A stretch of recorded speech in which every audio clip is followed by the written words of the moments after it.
नमस्कार मित्रों, खेल और खिलाड़ियों की आवाज़ खेलपथ में आपका हार्दिक स्वागत है। दोस्तों, केंद्रीय खेल मंत्रालय तरह तरह की खेल प्रतियोगिताओं के बहाने खेल प्रेमियों को खुश करने की कोशिश कर रहा है। तरह तरह की प्रतियोगिताएं अस्तित्व में आ रही हैं।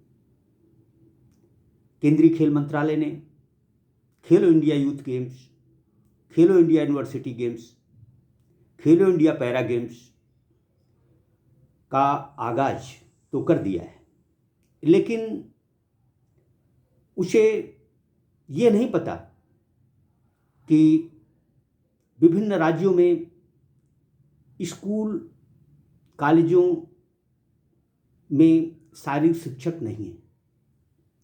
जब तक स्कूल कॉलेजों के पास उनके क्रीड़ांगन, खेल शिक्षक नहीं होंगे, इन प्रतियोगिताओं का आखिर क्या अस्तित्व है। हम आपको बता दें कि छठे खेलो इंडिया यूथ गेम्स तमिलनाडु में 19 से 31 जनवरी तक होंगे। तमिलनाडु के 4 शहरों में होने वाले इन खेलों के लिए केंद्रीय खेल एवं युवा कल्याण मंत्री अनुराग ठाकुर ने बिगुल बजा दिया है। ये खेल चेन्नई, कोयम्बटूर, मदुरई, त्रिची में होंगे। सबसे बड़ा सवाल खेल शिक्षकों का है। जब तक स्कूल कॉलेजों में शिक्षक नहीं होंगे, खेल मैदानों में प्रशिक्षक नहीं होंगे, खिलाड़ियों को प्रशिक्षण कौन देगा? प्रतिभाएं कैसे निखरेंगी? यदि देश को खेलों में सिरमौर बनाना है तो सबसे पहले केंद्रीय खेल मंत्रालय हो या राज्य सरकारें, उन्हें जमीनी स्तर पर ध्यान देने की जरूरत है। देखा जाए तो हमारे देश में, प्रदेशों में तरह तरह की खेल प्रतियोगिताएं अस्तित्व में आ गई हैं, हो भी रही हैं, लेकिन इन प्रतियोगिताओं का तब तक कोई महत्व नहीं जब तक कि खिलाड़ियों को ज़मीनी स्तर पर सुविधाएं मुहैया नहीं कराई जाती। बेहतर होता केंद्रीय खेल मंत्रालय पहले हर प्रदेश में खेल शिक्षकों, खेल प्रशिक्षकों की स्थिति की समीक्षा करे। जहां खेल प्रशिक्षक शारीरिक शिक्षक नहीं है, वहां खेल प्रशिक्षकों, शारीरिक शिक्षकों की नियुक्ति की जाए। इसके उलट कोई इस तरफ ध्यान देने वाला नहीं है। सिर्फ राज्य सरकारें, केंद्रीय खेल मंत्रालय साल दर साल बजट बढ़ा रहा है। इस बजट पर ये नहीं ध्यान दिया जाता कि इस बजट का सही सदुपयोग खेल शिक्षकों, शारीरिक शिक्षकों के लिए किया जाए। देखा जाए तो देश के 70% स्कूल कॉलेजों में खेल शिक्षक हैं ही नहीं। मध्य प्रदेश खेलों की तरफ तरक्की कर रहा है, लेकिन यह जानकर दुख होता है कि मध्य प्रदेश में खेल शिक्षकों के 2500 पद स्वीकृत होने के बाद भी सिर्फ और सिर्फ 758 खेल शिक्षक ही कार्यरत हैं। मध्य प्रदेश में 1742 पद खाली हैं। यही स्थिति अन्य राज्यों की भी है। केंद्रीय खेल एवं युवा कल्याण मंत्री अनुराग ठाकुर जी से मेरा एक सवाल है कि खेलो इंडिया यूथ गेम्स हो, खेलो इंडिया यूनिवर्सिटी गेम्स, खेलो इंडिया पैरा गेम्स, इनका तब तक सुफल नहीं मिल सकता जब तक कि प्रदेशों में, स्कूल कॉलेजों में शारीरिक शिक्षक नहीं होंगे, खेल प्रशिक्षक नहीं होंगे। सबसे पहले देश भर के स्कूल कॉलेजों में खेल शिक्षकों की स्थिति का मूल्यांकन करना चाहिए। जहां पद रिक्त हैं उन्हें भरा जाना चाहिए। खेल प्रशिक्षकों की स्थिति भी कतई संतोषजनक नहीं है। अधिकांश राज्य सरकारें खेल प्रशिक्षकों की नियुक्ति तो कर रही हैं, लेकिन आउटसोर्सिंग के माध्यम से या फिर संविदा पर। जब खेल नियमित प्रक्रिया है तो खेल शिक्षक, खेल प्रशिक्षक नियमित क्यों नहीं रखे जा रहे? इन्हें संविदा, आउटसोर्सिंग से क्यों रखा जा रहा है?